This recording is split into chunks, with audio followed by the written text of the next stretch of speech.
ஒரு முக்கியமான ஒரு இடத்துக்கு வந்திருக்கோம். சில முக்கியமான விஷயங்களை உங்களோட பகிர்ந்து கொள்ளணும், காட்டணும்னு சொல்லி ஆசைப்படுறேன். வாங்க.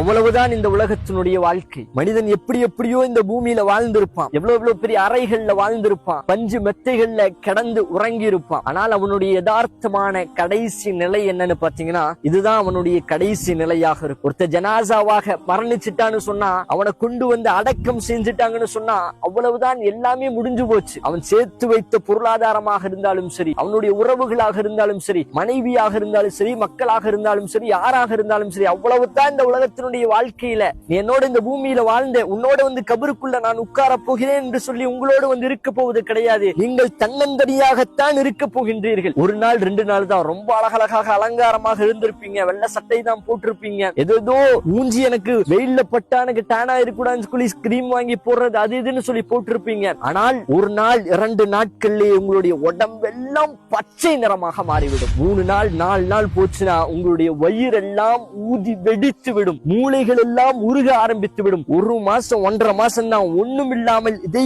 போன்ற எலும்பு கூடுகளாக மனிதன் மாறிவிடுவான். அவ்வளவுதான் உலக வாழ்க்கையினுடைய யதார்த்தம். எத்தனை போட்டிகள், பொறாமைகள், குரோதங்கள், வஞ்சகங்கள், தன்னுடைய சகோதரனை பற்றியான கெட்ட எண்ணங்கள், அவனுக்கு நான் கெடுதல் நினைக்கணும், இவனுக்கு கெடுதல் நினைக்கணும், இவனை பற்றி பொறாமைப்படணும், இவனிடத்தில் இவனை பற்றி பேசணும், எவ்வளவு அவதூறுகள். இந்த உலகத்தினுடைய வாழ்க்கை மிக அற்பமான உலகத்தினுடைய வாழ்க்கை. என்னைக்கு நாங்க மரணிப்போம் தெரியாது. ஆனால் இப்படிப்பட்ட உலகத்தினுடைய வாழ்க்கையை நாங்க வாழ்ந்துட்டு இருக்கிறோம். பொருளாதாரமே நோக்குன்னு சொல்லி ஓடி ஓடி ஓடிக்கொண்டிருக்கின்றோம். அல்லாஹ் குர்ஆன்ல சொல்றான், லா துல்ஹிக்கும் அம்வாலுக்கும் வலா அவுலாதுக்கும் அன் ஸிக்ரில்லாஹ். ஓ மனிதனே, உன்னுடைய செல்வமோ உன்னுடைய சந்ததியினோ அல்லாஹ்வுடைய நினைவை விட்டு உன்னை திருப்பிடுவேன்னு அல்லாஹ் சொல்றான். ஆனா எனக்கு உலகம் தான் பெருசுன்னு சொல்லி அல்லாஹ்வுடைய நினைவை விட்டு நான் மறந்தவனாக பொருளாதாரத்தை தேடி தேடி தேடி மனிதன் சம்பாதிக்கிறான். ஆனா கடைசியில எந்த பொருளாதாரமும் அவனுக்கு அங்க பயனளிக்கல. சமீபமாக 2-3 வருஷத்துக்கு 4-5 வருஷத்துக்கு முன்னாடி கேரளா நடந்த ஒரு சம்பவம். வெளிநாடுக்கு போறாரு, இளமையில போறாரு, பொருளாதாரத்தை திருடுறாரு, வீட்டுல ஒரு பெரிய ஒரு வீடு கட்டணும்னு ஒரு குறிக்கோளோட நல்ல பொருளாதாரத்தையும் திரட்டினாரு மனிதன். திரட்டிட்டு தன்னுடைய ஊருக்கு திரும்புவதற்காக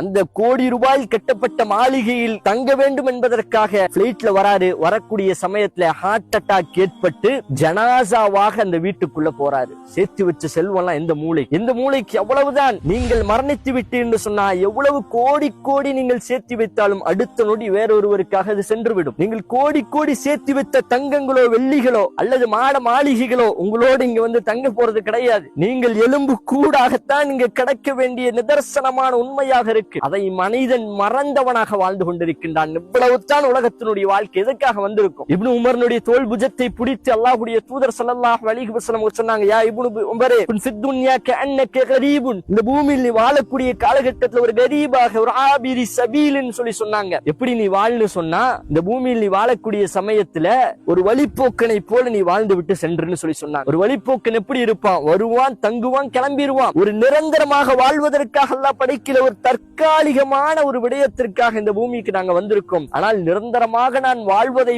போன்று இன்றைக்கு உலகத்தினுடைய மோகத்துல மனிதன் சுற்றி கொண்டிருக்கான். அல்லாஹ்வுடைய தூதர் ஸல்லல்லாஹு அலைஹி வஸல்லம் சஹாபாக்களோடு சந்தைக்கு போகக்கூடிய சமயத்துல ஒரு செத்த ஆடு கிடக்கு, காது அறுபண்டு கிடக்கக்கூடிய ஆடனுடைய காது ஜோளத்தை பிடித்து அல்லாஹ்வுடைய தூதர் அவர்கள் சொன்னார்கள், இந்த செத்த ஆட்டை விட இந்த உலக வாழ்க்கை என்பது அற்பத்திலும் அற்பமானது என்பதாக சொன்னாங்க. அல்லாஹ்வுடைய தூதர் சொன்னாங்க, ஒரு கொசு எடுத்துக்கோங்க, ஒரு கொசுக்கு எங்க இடத்துல என்னங்க மதிப்பு இருக்கும்? அல்லாஹ்வுடைய தூதர் சொன்னாங்க, அந்த கொசுனுடைய இறக்கை கிடைக்கக்கூடிய மதிப்பு கூட இந்த உலகத்திற்கும் இந்த உலக வாழ்க்கைக்கும் இல்லை என்பதாக அல்லாஹ்வுடைய தூதர் சொன்னாங்க. அல்லாஹ்விடத்துல அற்பத்திலும் அற்பமானது இந்த உலகத்தினுடைய வாழ்க்கை. இந்த உலகத்தினுடைய வாழ்க்கையில் நாங்கள் சேர்த்துவது, சம்பாதிப்பது எல்லாம் நாளை மறுமைக்கு எங்களுக்கு பயனளிக்க கூடியதாக இருக்கும். இப்படி இருந்துச்சுன்னு சொன்னா நாங்கள் வெற்றியாளர்கள். அப்படி இல்ல அப்படின்னு சொன்னா எங்களை விட மிகப்பெரிய நஷ்டவாளிகள் யாருமே இல்ல அப்படிங்கறது நிதர்சனமான உண்மை. தெரிந்து கொள்ளுங்கள். இறுதியாக ஒரு விடயத்தை சொல்கிறேன். இமாம் ஹசனுல் பஸரி ரஹிமஹுல்லாஹு தஆலா அவர்கள் அவங்க என்ன செய்யறாங்கன்னு சொன்னா, மிகப்பெரிய ஒரு அறிஞர். அந்த அறிஞர் தன்னுடைய தோழர்களோட ஒரு ஜனாசாவை அடக்கம் செய்வதற்காக இதே போன்ற ஒரு மையவாடிக்கு செல்றாங்க. செல்லக்கூடிய சமயத்துல தன்னுடைய தோழர்களிடத்துல கேட்கிறாங்க,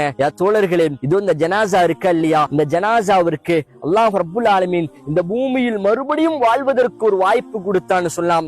இந்த அடியான் எப்படி இந்த பூமியில வாழ்வான்? ஒருவேளை அல்லாஹ் இந்த பூமியில வாய்ப்பு கொடுத்தான்னு சொன்னா ரொம்ப சிறந்தவராக, ஒரு ஆபிதாக, வணக்கசாலியாக, அல்லாஹ்வை சார்ந்திருக்கக்கூடியவராக, மக்களுக்கு பயனளிக்கக்கூடியவராக, ரொம்ப சிறந்தவராக வாழ்வார் என்பதாக சொன்னாங்க. அதுக்கு அவங்க கேட்டாங்க, அல்லாஹ் அவருக்கு மறுபடியும் ஒரு வாய்ப்பு கொடுப்பானா? அல்லாஹ் எப்படி ஒரு வாய்ப்பு கொடுப்பான்? கொடுக்க மாட்டான், அவருக்கு முடிந்து விட்டது அவருடைய காலம் என்பதாக சொன்னார்கள் தோழர்கள். அதற்கு அந்த அறிஞர் சொன்னார், அப்படி என்று சொன்னால் அவருக்கு அல்லாஹ் வாய்ப்பு கொடுக்க போவது கிடையாது, ஆனால் உங்களுக்கும் எனக்கும் அந்த வாய்ப்பை அல்லாஹ் தந்திருக்கின்றான் என்பதாக சொன்னார்கள். ஆமாம், மரணிச்சதுக்கு பின்பதாக அல்லாஹ் எங்களுக்கு ஒரு வாய்ப்பு தரப்போதில்லை. அல்லாஹ் எங்களுக்கு இன்னும் கால அவகாசத்தை தந்திருக்கின்றான். வாழக்கூடிய காலகட்டத்தில் உண்மை முஸ்லீமாக வாழ்ந்து, பிறருக்கு நாங்கள் நன்மை பயக்கக்கூடியவர்களாக வாழ்ந்து, அல்லாஹ்வை வணங்கக்கூடியவர்களாக வாழ்ந்து, உலக மோகங்களை விட்டு தவிர்ந்து இந்த பூமியில் வாழ்ந்து மரணிக்கக்கூடிய பாக்கியத்தை அல்லாஹ் நாம் யாவருக்கும் தருவானாக. ஆமீன். அஸ்ஸலாமு அலைக்கும்.